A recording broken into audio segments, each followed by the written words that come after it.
I'm again with Solar Energy Plus, and just wanted to discuss for a few minutes of the battery backup systems that is now available on solar systems. Now, I would encourage you, if you have not listened to the video previously made for NEM 3.0 or Net Metering 3.0, I would encourage you to go back and listen to that because that's tied into one of the big reasons why batteries are now very important to be added, especially in the state of California, or primarily in the state of California, for those going solar. So I would encourage you, if you have not seen that video, it will help you explain why clients before did not have battery. In fact, I was reading an article prior to just recently, 95% of people that have gotten solar did not get battery. Now it's almost a requirement if it's going to be price efficient. So or monthly cost efficient. So anyways, I would encourage you to watch that video on Net Metering 3.0 or NEM 3.0. But I do want to, from the beginning, dispel a few misconceptions. You know, a lot of people think that if they have solar panels and the sun's out, that they will have their electricity. They don't have to worry about their electricity going out. But solar systems are connected to the grid. And if there's a rolling blackout, regardless if the sun's out and regardless if you have solar panels on your roof, if the grid goes out, then your system quits operating.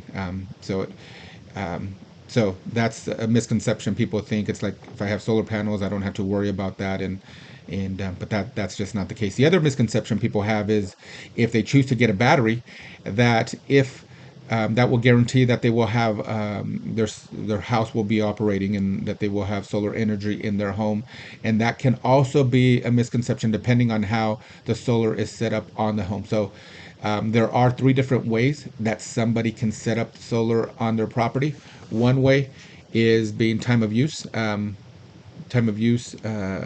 backup, and what that means is during the day your solar panels are generating energy, and if you have a battery, it is sending the extra energy to the storage, the backup storage battery. And when the system goes at sleep at night, or what I mean by that, when the panels are no longer absorbing the sun rays and creating energy, then at nighttime your house will function based on the energy that's on your batteries. Okay, that's time of use, battery usage.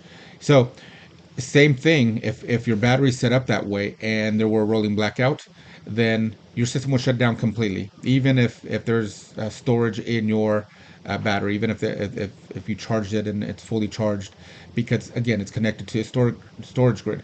So again, that's a misconception that if they have a battery, automatically they're guaranteed to have an operating house. So that's one way of setting up. The second way of setting it up, and this would give a backup battery, is time of use and partial backup. And the reason it's partial backup is because there's a maximum capacity of output of energy and storage in a battery. So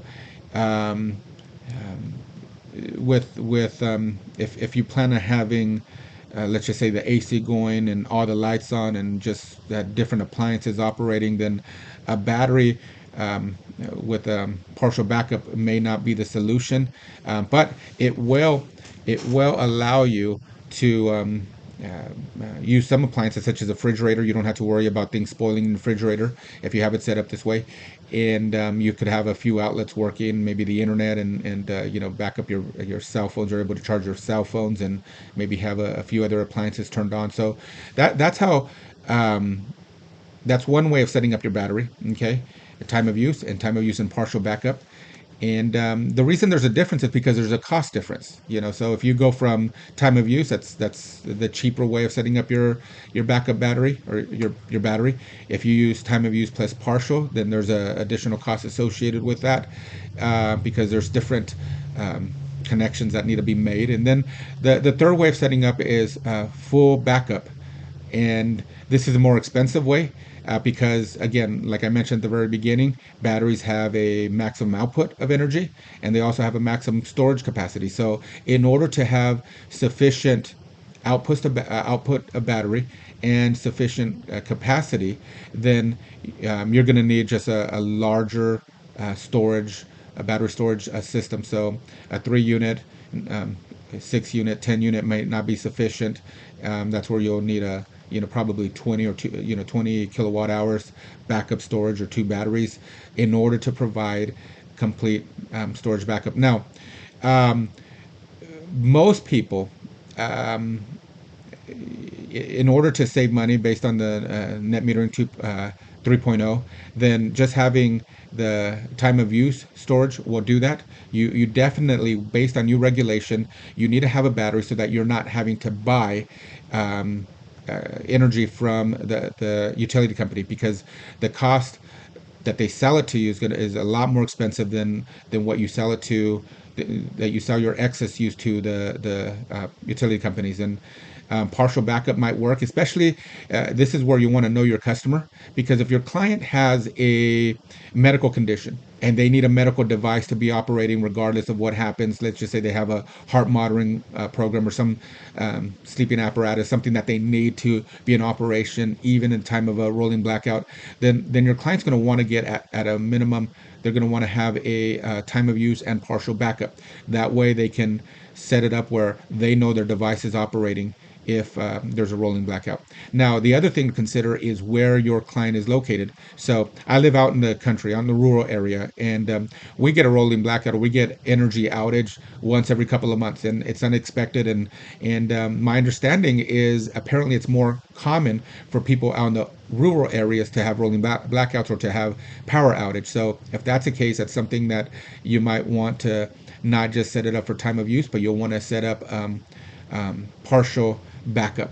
Again, there's different ways of setting up, but it's one, you want to dispel the misconceptions that clients are automatically going to have. One being that, if they have solar panels and the sun's out, that their house is going to be operating. No, that's just not true. Or two, if they have a battery that guarantees that they're going to be able to use their house at full, full power, and that can also not be true based on how the batteries are set up. Anyways, I hope this has been informative. There's a lot more to study on this subject, and I would encourage you to read a couple of articles about this. There's lead acid batteries, there's lithium ion batteries, and there's all these other ways of setting it up. And I would encourage you as an industry professional to just have a general idea of how these batteries work at a minimum, the different ways of how a storage backup battery can be set up. All right, we'll talk later. Thanks.